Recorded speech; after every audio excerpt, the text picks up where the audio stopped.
Para murid betapa nikmat Allah di akhir zaman. Kemudian ulang tahun pertama 1964, para tokoh-tokoh ulama ada di sana.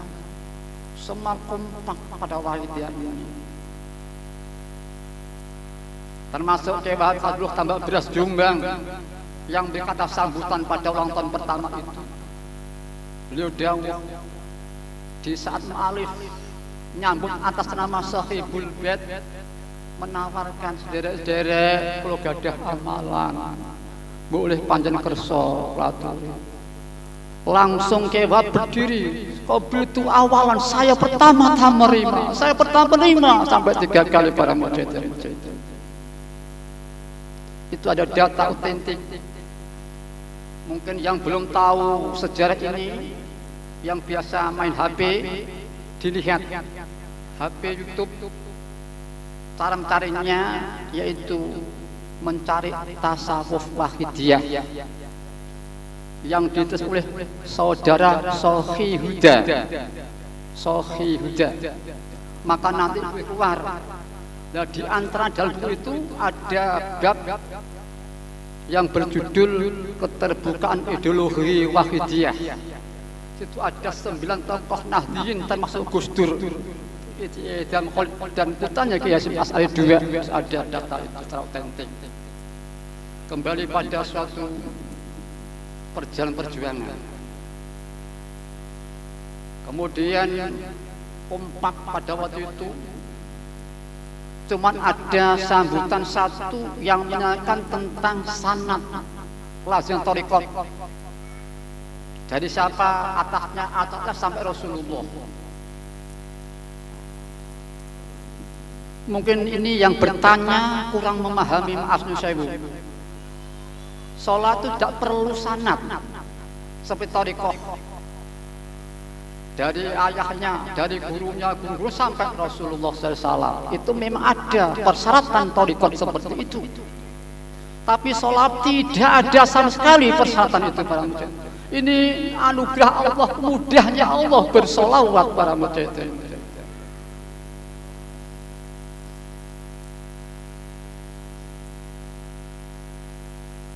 Kemudian pada waktu itu 64 hampir kiai-kiai ulama santri saya situ.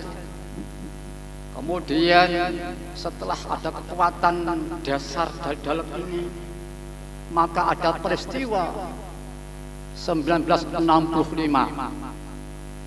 Peristiwa itu sebetulnya belum waktu dicetuskan, kata sebagian orang dalam YouTube kalau ada di sana. Karena merasa siap kaderisasi pada waktu itu komunis di daerah-daerah, sehingga karena sudah cukup pengetahuan dan keterampilan para deda itu untuk apa yang dimaksud itu, sudah cukup siap. Di samping belum dibaca oleh lainnya begitulah, maka dimajukan 65. Terjadi satu ledakan peristiwa 65. Ya, Pak Harto dengan tokoh ulama Islam dapat berjuang sehingga pada waktu itu bisa berhasil, dan sehingga di sisi subur Islam yang dulu dibayang-bayang selain Islam, belum subur Islam pada waktu itu. Dengan ada 65 itu, maka subur gilang-gilang Islam dan ekonomi dibangun dan seterusnya. Para mujahidin-mujahidat kembali pada suatu wahidiyah ini yang fokus pada gilang-gilang di akhir zaman.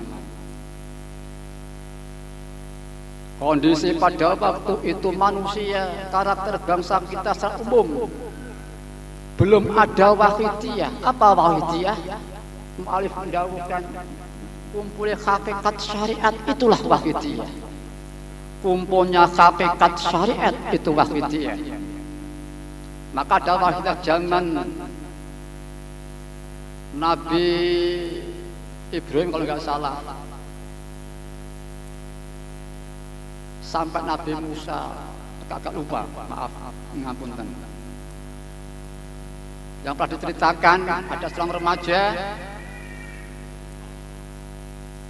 dia pada kedua orang tuanya secara singkat diberi kenikmatan perjalanan hidup yang baik, diberi keluarbiasaan dan seterusnya.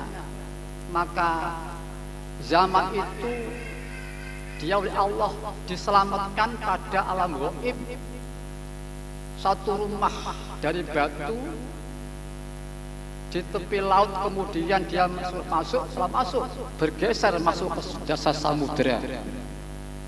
Sebelumnya orang tuanya tadi, karena anak itu taat pada orang tuanya, maka orang tua mendoakan mudah-mudahan kamu diberi ibadah yang tenang, jin setan tidak bisa mengganggu kamu.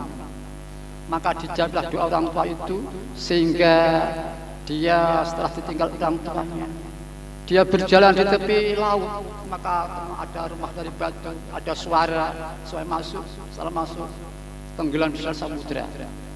Pada zaman Nabi Sulaiman alaihissalam, beliau diberi wahyu bahwa dalam satu samudera ada keindahan seperti itu. Maka ini ada yang sanggup, tapi yang lebih sanggup itu seorang manusia. Sekejap mata sampai Nabi Musa, Nabi Sulaiman. Kemudian ditanya, apa amalanmu? Wahidiyah. Kemudian ada lagi zaman ini ada yang bersifat mu'alif pernah menceritakan. Saya tidak tahu siapa yang diceritakan oleh mu'alif itu. Beliau mu'alif menceritakan orang, maksudnya ini ada orang ketemu Sunan Kalijogo. Beliau dawuh, Wahidiyah, aku dulu pernah diwejang Wahidah oleh Sunan Bonang. Tak siarkan, tidak diperkenankan. Besok sudah ada yang menyiarkan sendiri, gitu, kata beliau.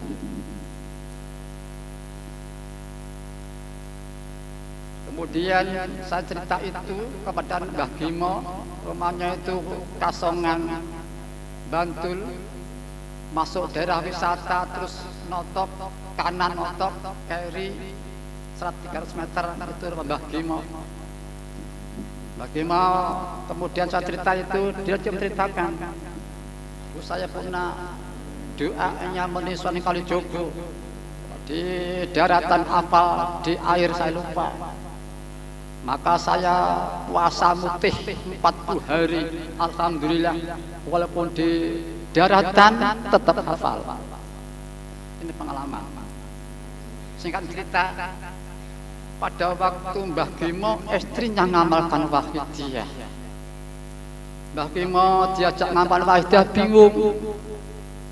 Kemudian merespon untuk Sunan gimana ini? Istri saya ngajak ngamal Wahidiyah. Apa jawab Sunan Kalijogo? Itu becek lebih sempurna. Ini mistis. Yang apa kadir? Kalau ada cerita mistis, impen atau wisik, ini mungkin benar, mungkin kurang benar. Dua kemungkinan. Jangan menyalahkan, jangan benarkan, mari kita tinjau, kita gali. Benarkah demikian? Kalau benar, mimpi yang berat itu satu juz dari kenabian. Jadi kalau yang benar, ya benar dari Allah Subhanahu wa Ta'ala. Ini tentang mimpi benar.